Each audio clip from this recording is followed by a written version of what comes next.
Yeah, I think we pretty much almost got divorced our first year of marriage. Yeah. First year was pretty rough. It was pretty rough. It's crazy though, because then you think like, I don't know. I guess you think like that first year, like, oh man, this will be great. Tell them what you thought it was going to be and how Listen. I want them to hear how you thought it was going to be. Listen, Then all I'll right, share. so gotta get a little background. So I haven't seen a super successful marriage in my family before, Yeah. right? And I think the same for you. Yeah, that's So true. all I had was like romantic comedies and like TV Boy Meets World. You know, that's my jam. You know, so Boy Meets World. You know, I'm thinking that Corey and Topanga, and I'm like, yo, I'm about to have that Corey and Topanga love. You know, so you know, first year of marriage, I definitely thought was gonna be like, especially with God, I thought God was gonna sprinkle some little dust on there, and it's gonna be on and popping. Happily ever after. I knew it'd be little difficulties here and there, but I didn't think it'd be difficulties in the areas that I thought it would be difficulties in. Okay. But you know, is the first year of marriage hardest? I guess that's the real question. What you think? I think for us, we've only been married for 5 years. And I want to say like the first 4 years, like marriage is still hard, but like, is it the hardest? I think our first 3 years were like really challenging. Okay, that's a good word choice. So I think I want to say the first 3 years are challenging. I want to say maybe year, because I think, so for us, I think the first year was like really getting to know each other for real. Because like we had been friends, but being married to somebody and like being friends with someone or dating someone is totally different when like you live with them is not the same. So like the vision I had of Lee when we were friends and the expectations I had were different versus with someone I dated and eventually married. So, yeah, she had more grace when we was friends. I did. I had a lot. That grace disappeared. That grace disappeared, which makes sense though. The expectations are higher for Yeah. I had a lot more grace when we were friends because I'm like, you know, that's my friend. I don't have to have high expectations. I don't expect anything more from him. Yeah. And our friendship was just so great. You know, what am I going to say? Change this, change that, whatever. And remember, we're not supposed to be changing people. Right. God's supposed to be transforming them on the internal. But I want you to because I feel like you skimmed across. Skimmed across? Yeah, what you're talking about? I feel like you skimmed across this first year the hardest. And, you know, tell our viewers like exactly what was going on, what was happening, and why you felt like we was probably going to get divorced that first year. Well, you have to think like coming into we did a lot in a short period of time, right? Yeah. So we were engaged, pregnant, and married, and had our first child all in 1 year. Yes. All in our first year. So we had been friends for a while, and then when we started dating, it didn't take long for us to go from dating to engaged and married. Yeah. And it started off with and I had never experienced being with someone who was pregnant either, right? So, you know, obviously, right? So I didn't know what that... stepson.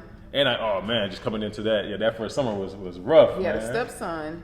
So instantly we got engaged, was pregnant, and got married all in the same year. So we started marriage being pregnant.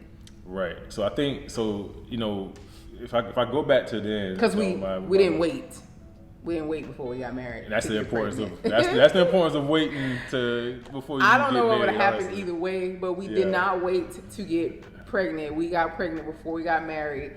And some would say, oh, y'all got married just because she got pregnant. And a little bit of that probably would have been a little bit true. That might have sped up things. It sped up. I think it sped it up. It sped it up, for real. It didn't change the emotions, though, like for me. Like we would have waited, probably. We probably would have been engaged more. Yeah, I think we would have been engaged longer. I think if I go back, I would have changed that we had more time, just us. To date.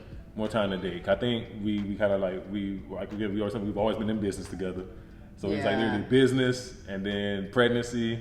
And we eloped, which was a crazy time, right? We eloped.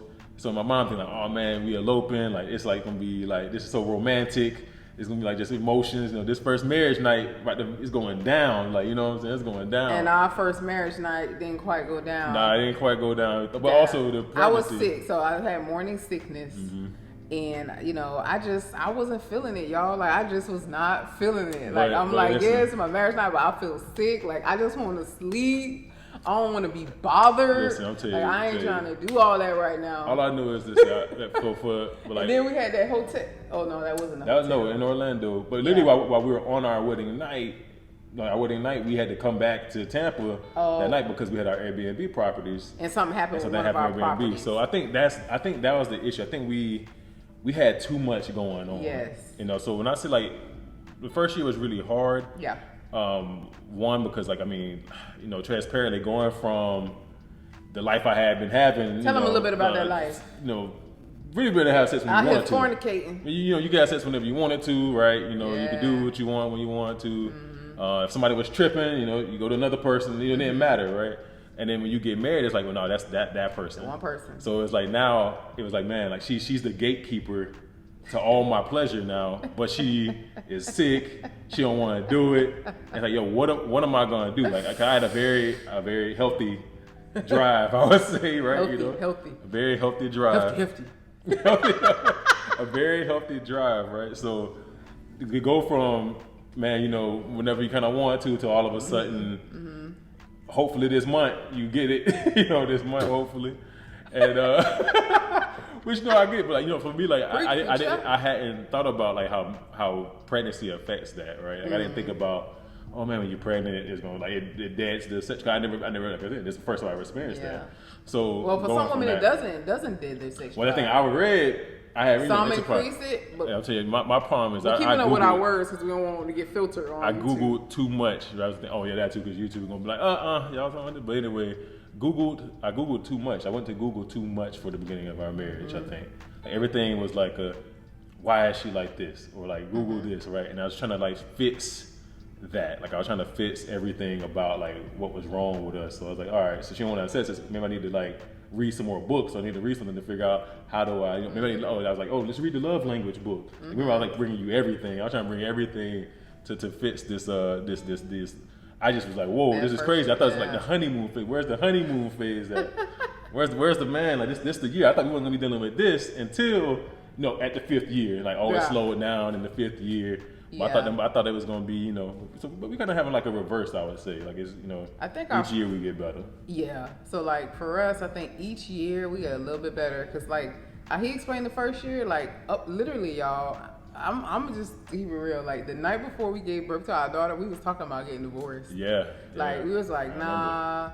Yeah, we'll just co-parent. Like this, it's just too much. Nah, yeah, like, we didn't want to have to like fight through it because, like he said, he dated. He could go to the next person. The same with me. It's like I don't feel like dealing with all that. Like, it shouldn't be this difficult. Like I just assumed that once you got married, like things would just gotta be like, oh, yeah. Now I will shower you and bless you with everything. Now we're everything doing it will God's be perfect way. because finally we're doing it God's way. Yeah. But it was not that. Like it was very, very difficult. What made us decide that we weren't going to get divorced? I would tell you. We went to that marriage retreat thing. Remember? Nah, I think that helped.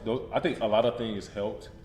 I think so. What would happen is, let me tell you, we would get to the situations where we were about to get divorced or something, and like my wife would be like, because we had it multiple times, we were like, it's over, it's done, right? Yeah.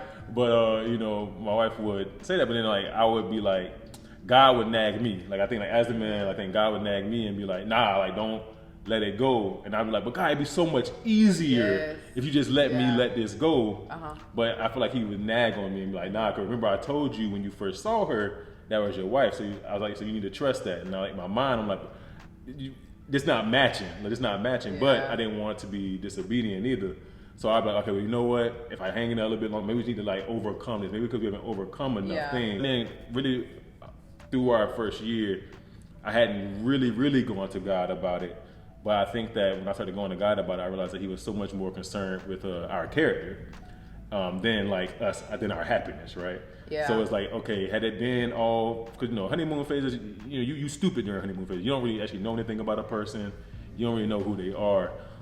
It's not until you get out of that you get to learn someone. Yeah. So I would say it's almost a blessing that we didn't have that honeymoon phase, because we really had to go through and learn to do conflict resolution so much more. So seeking God during that time, I think he revealed to me that like, all right, I'm more concerned with your character than anything. So like, this person is more challenging for you, and yes, you've had easier relationships where these things weren't, but like, were you growing as a person, right? I was like, were you being developed for the life and the things that you're asking me for? So I feel like as a result of the difficulty and the challenge in our marriage, I was forced to like mature, grow, love unconditionally.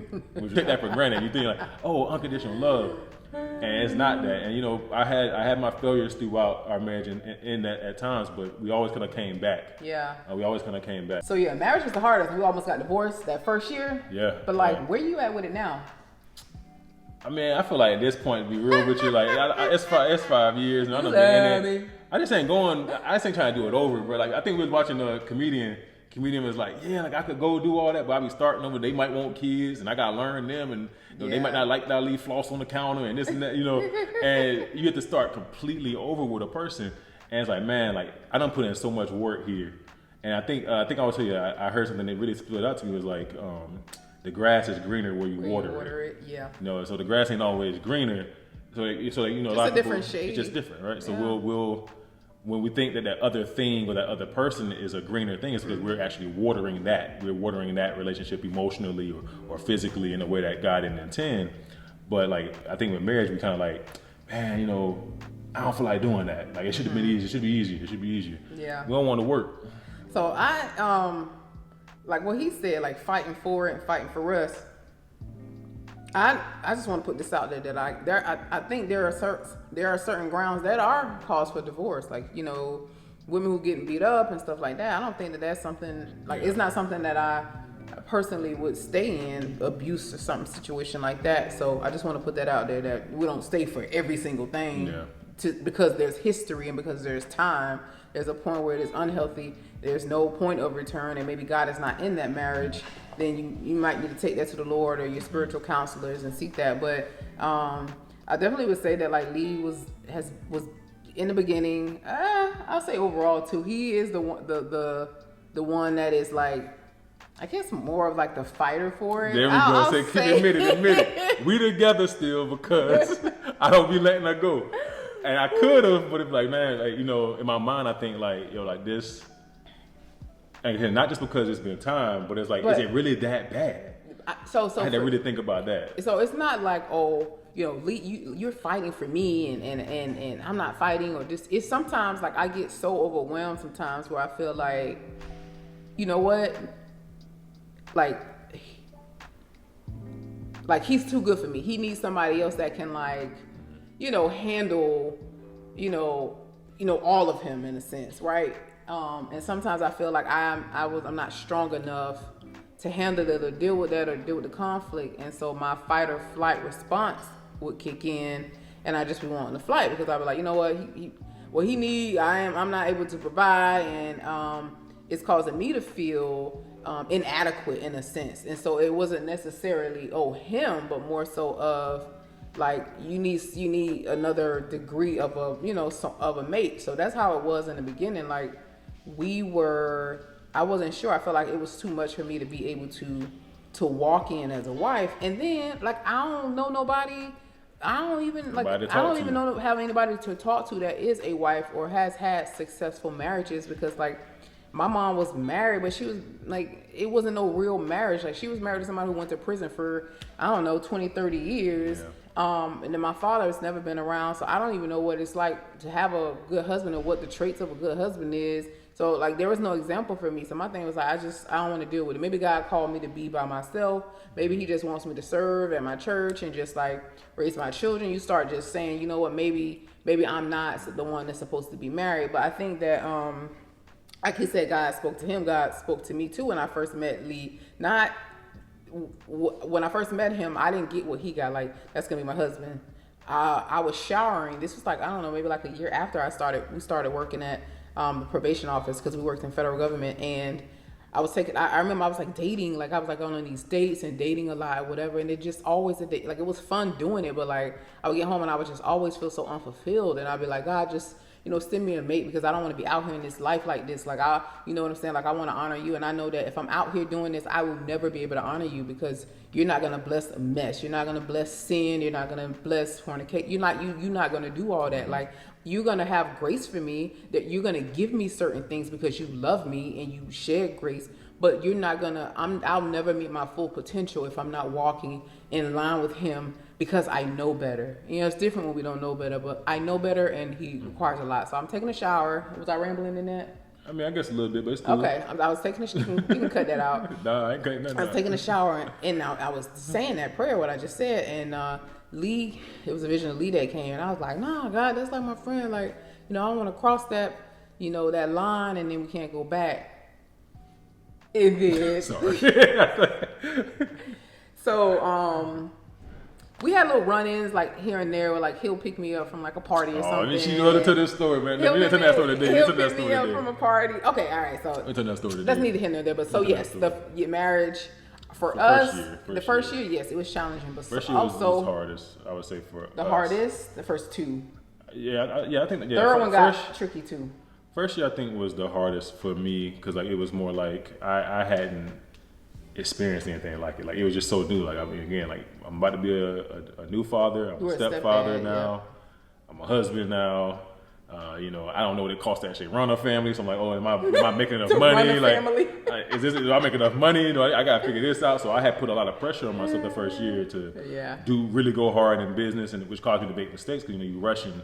Trying to get the money. Trying to figure those things out. Mm-hmm. But like if I went back, I mean, I would slow down.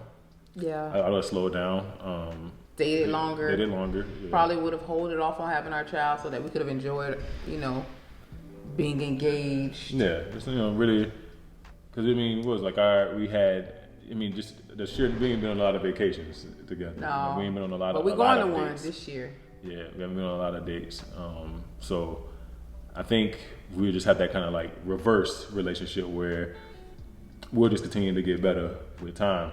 Yeah. But I think for people who their first year, you you made a point actually, not having anyone to talk to, and I think that's like so important. Oh, like yeah. if I had like right a man or someone who was in my life, or even like a male figure who was married, etc., mm-hmm. who was like in my ear, like, hey, it's cool, like it's gonna work out, it's gonna be better mm-hmm. for you. Right. Then I think that would have been a lot better for me. No, I agree. I think it would have been a lot easier as well. So, and then making sure you have the right type of people in your ear, because anybody can talk. Like a single friend is not going to necessarily, and it's good to have these friends, but they're not going to necessarily know what kind of advice to give you on marriage if you're going through a trying time. They're like, girl, you need to leave, or girl, you don't need to submit. Don't listen to him. Be your own woman. This and that. And if you get that in your ear, if you get that in your ear enough, you believe that. You're like, you know what? You're right. I was independent before. You start, you know what I'm saying? I could do bad by myself. I could do bad all by myself. And so I think it's just you need to be very cautious of who you allow in your spirit and who you allow to speak to you. Yeah. And then realizing. Also don't take stuff to social media, man. Don't take stuff to social media, but also realizing that, even though we say like, oh, I'm here, talk. People will say to us, if you need anything, I'm here if you want to talk. Like, give us a call. And a lot of times out of our stubbornness or like our fear or like shame or whatever, we won't go to those people that God put there for us. So you need safe friends. Like you need your same sex, your circle of people. It's a book called Circle of People. But I think very important. Like you need, because you need someone of the same sex that you can talk to. Same sex. Don't go talking to people of the opposite sex. Don't talk to your homeboy that you've been. For women or for men, don't talk to that opposite sex friend you've had for years. This and that, because it's just you open up a realm. I think what it is, the door for the enemy to get in. When we went through premarital counseling, one of the main things she talked about, always stood out to me, was like walls and windows, right? Yes. So setting up walls and then like small windows for certain people that can come in, but that you can lock down if it needs to be, if there's a problem there. So we getting divorced? No, man. We're gonna stick it out. Yeah, I mean it depends. I'll see tomorrow. I'll see tomorrow. But no, yeah, so yeah, I guess your first year you just need to like really have somebody that you can talk to, the same sex, someone with experience. When have married couple mentors, that's something we all talk about, like having married friends, people who can check you on things when you tripping, stuff like that. Just get the right people, and God, man, like seeking His presence in everything. What's that one book? Is it Proverbs? Where God talk about like how strangers will inherit your wealth and all that kind of stuff. Which one? Yeah, I definitely recommend all men and women read the book of Proverbs in general. Yes. Stay away from the immoral person, the person that may cause you sin, calling in the streets, leading you to the slaughter. Book of Proverbs talks a lot about those things. It's not worth it, man. I'm trying to listen. It's not worth it at all. It's not worth it.